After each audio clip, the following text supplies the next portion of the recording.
Guys, for today's video, once in your life ba nagkaroon na kayo ng utang tapos na-mismanage nyo and naging overdue ka and then essentially naging delinquent kayo sa pagbabayad ng utang na yan. Tapos years have passed, hindi mo pa rin siya nababayaran. And then eventually, nahuli kayo ng collection agency. Natawagan kayo, nagkausap kayo. Nabigyan kayo ng offer. Tapos yung offer is too good to be true. Parang gusto nyo na magbayad pero natatakot kayo. Kasi syempre, di ba, scam is everywhere. So, ano gagawin nyo? Yan ang pag-uusapan natin ngayon. So, samahan nyo ako, sit back, and let's discuss coming right up.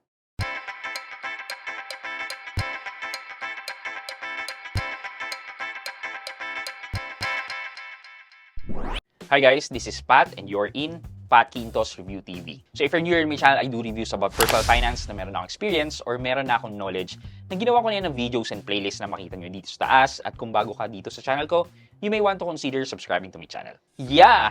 So, ganun nga. Nahuli kayo ng collection agency. Maybe sinagot nyo yung call na yan or tipong kunyari, sabihin nyo, nagpalit na kayo ng number tapos eventually nag-a-apply kasi kayo ng mga loans ulit. So, yung mga loans na ina-apply nyo, na-record yan, di ba? And then eventually na-share. Tapos, let's say, they came across your number and tried to call you. And then, kala mo hindi ka na makakontakt ng collection agent, nakita nila yung bagong number mo. So, nag-usap kayo and then nakatanggap ka ng magandang offer para mabayaran mo yung pagkakautang mo before. However, yung offer nila is too good to be true. Usually, when something is too good to be true, then it's not true. But then again, you can always investigate, check and verify kung totoo yon. In this case, ano ba yung pwede mong gawin para malaman kung totoo yung collection agency na yan, totoo yung offer sa'yo? Kasi baka naman nakapakahirap tanggihan ng offer na yan. Actually, may cycle yung pagiging overdue. And this is usually the same sa lahat ng mga lending institution, sa mga credit card. So usually, pag na-overdue ka na ng one day, mapupunta ka na kagad sa collection department ng company. Usually yan, internal collection yan. Meaning, employee pa rin sila nung bank or nung lending company na pinag-applyan mo ng loan.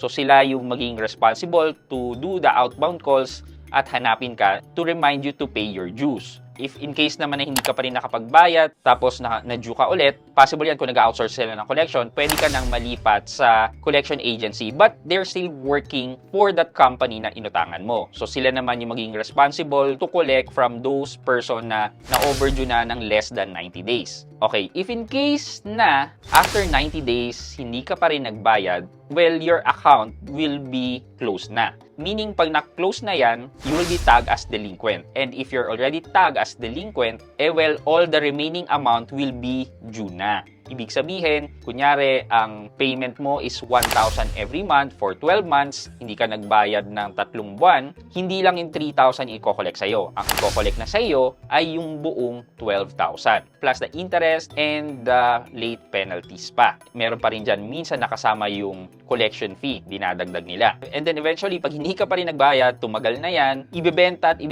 na yung account na yan sa mga collection agency. So, ibig sabihin, yung mga collection agency na ang nagmay-ari ng utang mo, sila na ang gagawa ng paraan to go after you to collect. That's why, kunyari, let's say meron kang 25,000 na utang, they can reduce the 25,000 and offer it maybe like 10,000 or 5,000, di ba? Basically kasi hindi naman binibili ng mga collection agency yung utang na yan, let's say kay bank ng 25,000. Si bank, instead na malugi siya ng malaki, they would settle for a specific percentage ng inyong loan. Yun yung price na ibebenta nila sa mga collection agency. And then posible pa mangyari dyan, from one collection agency, ibebenta ulit yan from another collection agency, so on and so forth. So medyo paliit ng paliit yung value ng utang. Kaya nagkakaroon ng mas maliliit na offer. Ngayon, how could you verify if that offer is true? Well, napakasimple lang naman. Just go ahead and call the bank or the lending company na pinang-utangan nyo. Sabihin nyo doon na may na-receive kang collection call or email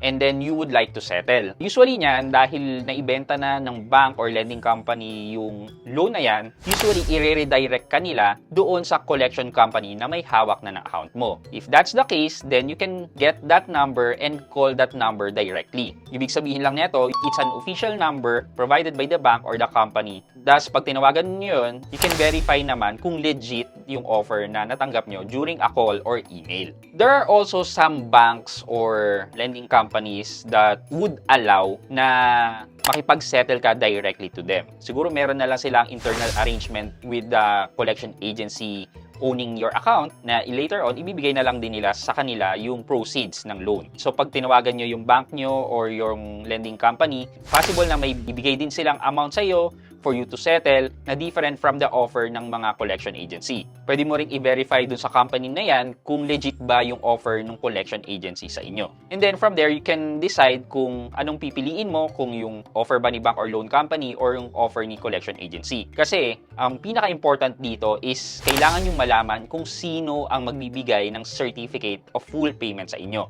Ako for sure, ang gusto ko na magbigay ng certificate of full payment sa akin, if in case, ay yung bank o yung lending company na pinagkakautangan ko. Kasi sila, they have the power to directly report to CIC or sa credit bureau yung full payment na ginawa ko. Whereas, kung collection agency naman yan, they would need to relay that information to the bank or the lending company to report it to CIC. So, feeling ko mas okay kay bank kasi directly na si bank ang magre-report yan kay CIC. So, ang may sasuggest ko lang sa inyo guys is kung meron kayo na delinquent na account and meron naman kayong extra money, try to communicate with your lending company or yung bank kung mabibigyan kayo ng special arrangement. Baka naman pwede pa kayo makipag-arrange para mabayaran nyo yung pagkakautang nyo. Ang advantage kasi niyan is that malilinis nyo yung inyong credit report. Thus, it would create an impact in your credit score. Hindi man agad-agad na magkakaroon ng impact yan because it would usually take around 3 years before malinis yung negative impact ng mga delinquent accounts. Pero at least, alam mo na wala ka ng pinagkakautangan and every credit na kinukuha mo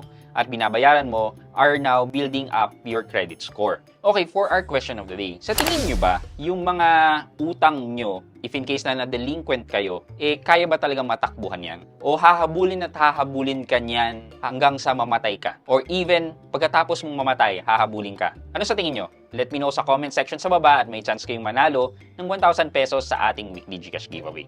Yun lamang po for today's video, but before we end this video, mag-shoutout po muna tayo at shoutout kay at Jeanette Batutay 2913 or si Jeanette Batutay. Sabi niya, ako po Sir Pat, silent watching po ako. Mas gusto ko po doon sa patingi-tingi kasi magaan po sa akin. Salamat po. At Jeanette Batutay or Jeanette Batutay 2913, shoutout po sa inyo. Maraming salamat po sa panonood at pagsuporta sa aking mga videos.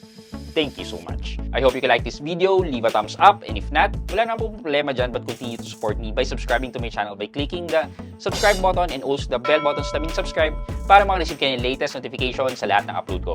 Again guys, this is Pat Quinto and you're in Pat Quinto's Review TV. Bye-bye!